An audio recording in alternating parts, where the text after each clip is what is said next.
You know, I've gotten some CDs, some records, some albums, some from some pretty far away places.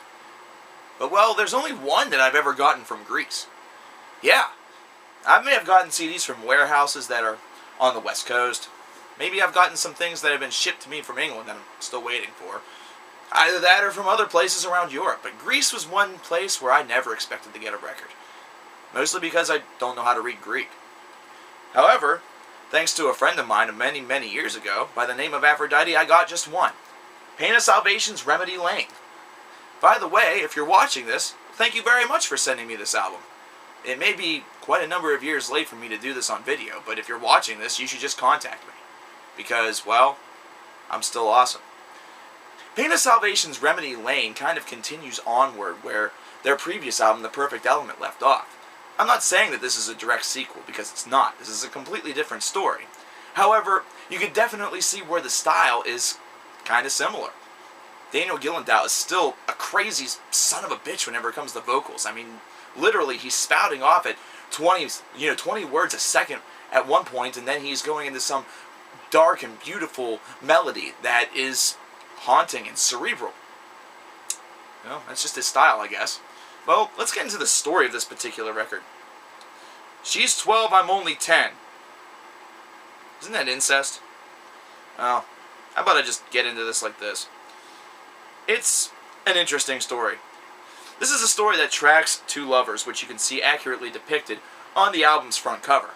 It sort of tracks their life throughout a series of events that takes place, and it's something that's been divided up into three parts. Three different chapters, so to speak. Chapter 1 houses tracks 2 through 5, which is Ending Theme, Fandango, Trace of Blood, and This Heart of Mine, I Pledge. This Heart of Mine is actually what you could consider to be the ballad, almost as though the male character is writing a love letter, or vice versa. Chapter 2 starts with Undertow, Rope Ends, Chain Sling, and Dryad of the Woods. By the way, Dryad of the Woods, it's funny that both of these that I'm speaking about are the last track in the chapters, but really, really, really cool version of this song actually exists on their live album. It's an acoustic version of this song. If you ever have the opportunity to check out their album 12:5 or 12:5, whatever you want to call it, check it out. Because the acoustic version of this song is pretty amazing. Remedy Lane, Waking Every God, Second Love, and Beyond the Pale gives you the tragic conclusion to this particular opus. And the opus itself clocks in at 68 minutes and 12 seconds long. Now, I gotta say, after an album such as The Perfect Element, well, Remedy Lane had a really tough act to follow.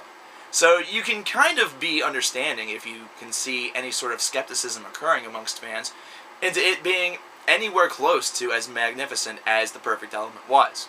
I mean, whenever you think about it, The Perfect Element was a concept album where everyone was clamoring for a number 2, and actually thought that they got it whenever Scarsick was released a couple of years prior. However, this of course wasn't the case, but you can kind of understand with some of the different themes that were featured on Scarsick, why perhaps this could be a true duality. Remedy Lane, on the other hand, is an album that speaks of its own story, and it does so very well through progressive metal. Of course, this is something that Pain of Salvation has done exceptionally well for a number of years, ever since the late 1990s, with albums such as One by the Concrete Lake, and of course going all the way up into their more recent discography with B, which you could practically see as a Hollywood musical, which is kind of an interesting parallel considering that was something that was considered, not to mention, on one of the tours, they actually did it kind of like a musical. Pretty cool stuff. Remedy Lane, though, is kind of in the middle of all of this. It's actually in a period of time where a lot of people may consider where the albums kind of start to dip off a little bit in Pain of Salvation's illustrious career. And this is actually something that I'm a little bit in disagreement with. I thought that B was a fantastic record. I don't know why some people give it a lot of shit. There's a lot of websites that actually give it very favorable reviews and actually put it above Remedy Lane. Well, I'm not exactly prone to agree with that. It's damn good.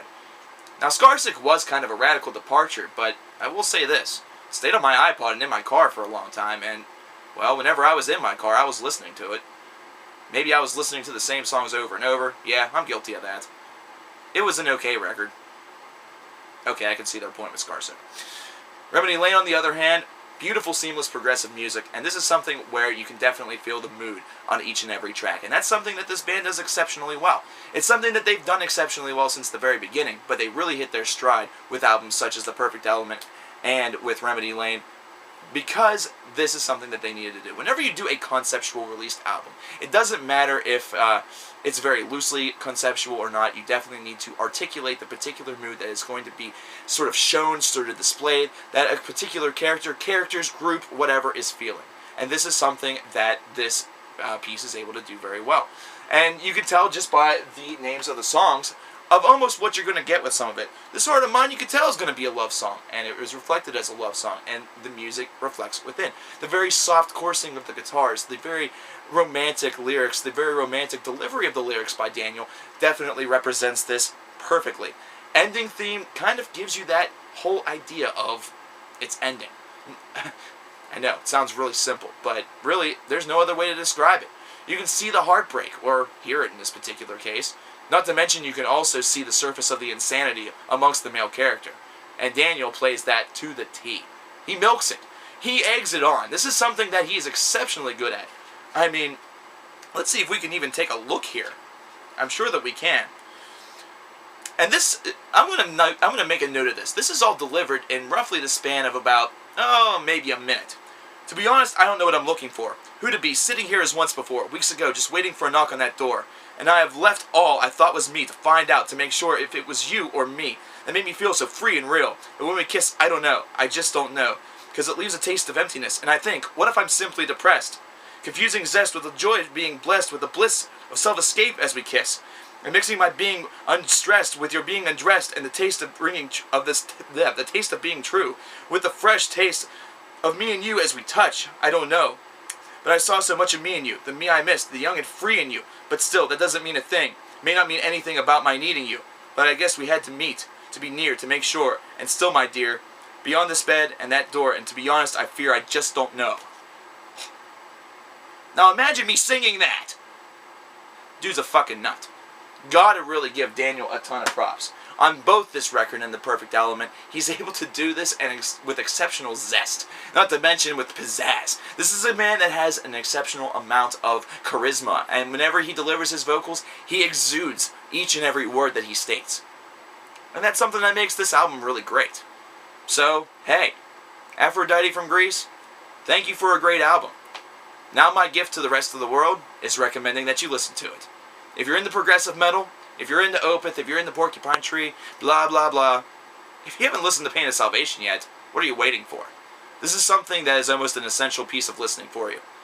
It may be a little bit hard to get into at first because the whole thing can be a little schizophrenic, but trust me, you'll just get used to Daniel. You'll get used to Daniel, I promise. Pinky swear. Just do it.